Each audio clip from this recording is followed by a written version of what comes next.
여행은 선택이 아닌 필수. 지금 바로 랜드마크 원정대에 합류하세요. 안녕하세요. 저는 진행자 누산입니다. 지난주 미국 등반가 호널드가 맨몸으로 타이베이 101 정상에 오른 순간 아직도 생생하게 기억하시죠? 이후 다양한 비하인드 스토리가 나오면서 호널드가 무려 13년 전부터 101 등반을 꿈꿔왔다는 사실, 그리고 101 회장이 이 뽑은 지리를 받아야 하는 등 관련 논의는 지금도 뜨겁게 이어지고 있습니다. 인류는 날개가 없어 스스로 하늘을 날 수는 없지만 끊임없는 기술 발전과 도전 정신으로 이제는 구름을 가르는 마철로도 만들 수 있고, 호널드와 같이 인간의 몸으로 건물에 올라 새의 시선을 직접 체험하는 순간도 가능해졌죠. 마철로는 19세기 후반 상호 발전과 함께 미국에서 처음 등장한 이후 전 세계 곳곳에서 별처럼 솟아오르고 있습니다. 특히 아시아 국가들은 식민지라는 꼬리표를 떼고 경제적 성장을 증명하기 위해 이 열풍의 중심에 서하고, 타이완 역시 그 흐름 속에 있습니다. 현재 타이완에는 높이 150m 이상의 마철로가 총 70채에 달하는데 6개 직화시린 6도 중 타이난을 제외한 타이베이, 신베이, 타오연, 타이중, 가오슝에 집중되어 있습니다. 이 가운데 400m 이상 건물은 단 하나, 바로 타이베이 101입니다.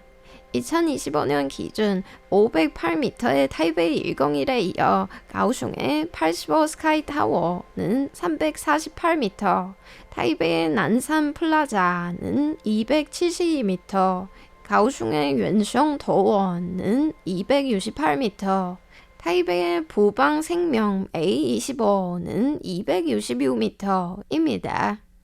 다만 현재도 공사 중인 마철로가 많은 만큼 이 순위는 언제든 바뀔 수 있습니다. 도시의 스카이라인을 바꾸는 마철로. 오늘은 타이베이 101 이외 타이완 곳곳에 서사이는 마철로 이야기를 함께 살펴보겠습니다.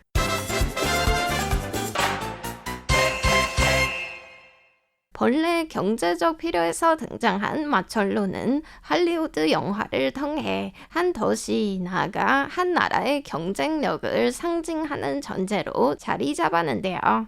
지금 세계 초고층 빌딩 톱 20 순위를 보면 마철로의 기원지인 미국은 단 2곳만 이름을 올렸고 나머지는 거의 모두 아시아에 자리하고 있습니다.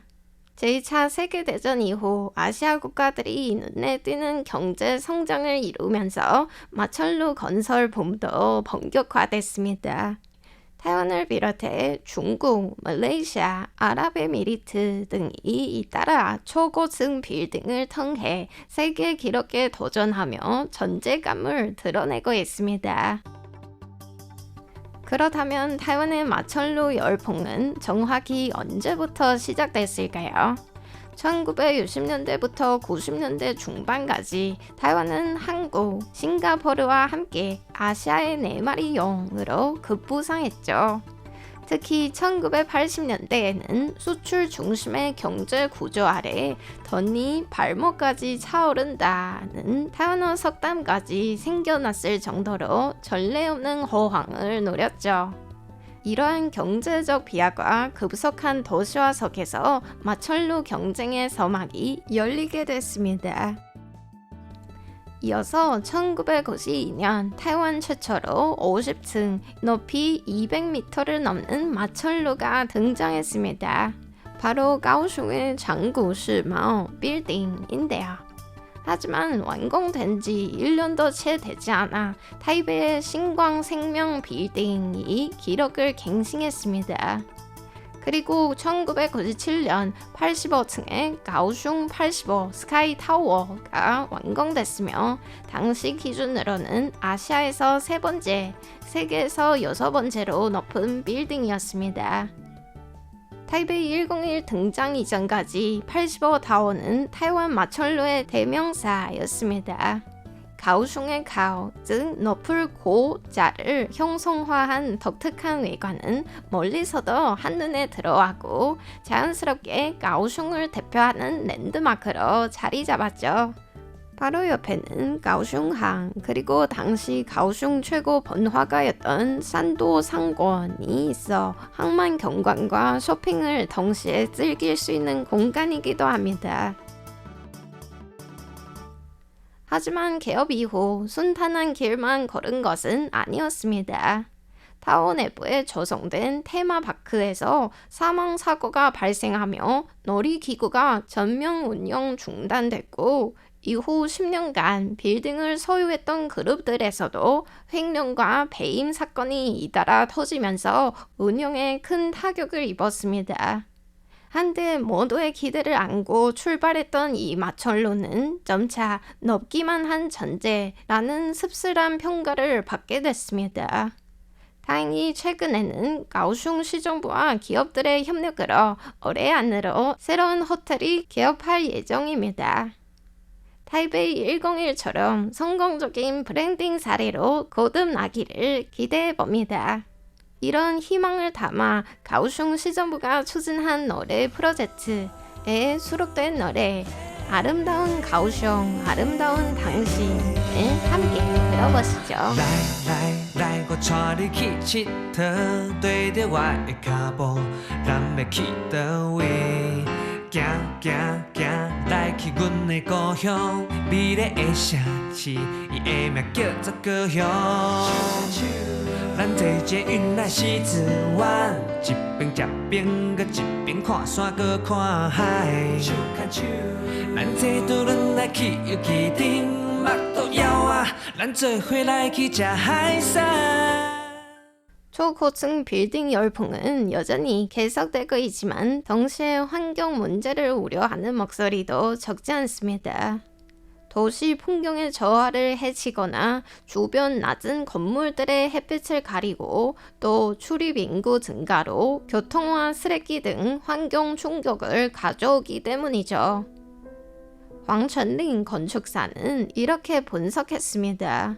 고층 빌딩을 짓는 가장 중요한 이유는 도시의 새로운 랜드스케이프를 형성하고 역사의 이름을 남기는 것이라며 생전에 가진 권력을 영원한 건축물에 담는다.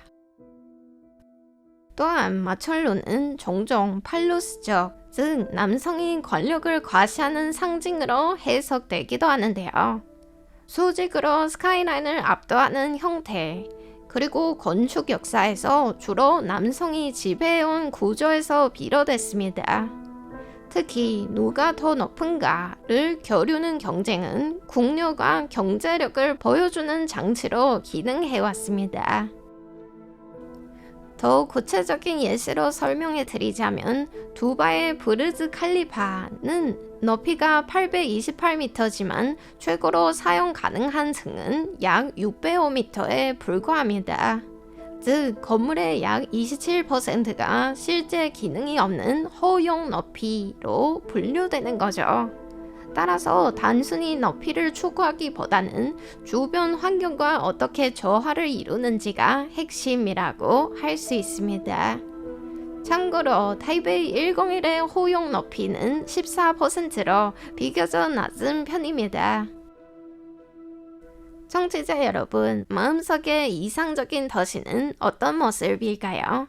찬란한 마철로가 즐비한 대도시, 아니면 유럽 도시처럼 역사 흔적을 그대로 남은 것일까요? 어떤 형태든 환경과 인간의 조화를 이루는 것이 가장 중요하지 않을까 싶습니다. 오늘 랜드마크 원정대와 함께 해주셔서 감사합니다. 이상으로 알차의 한국어 방송의 한우사이었습니다.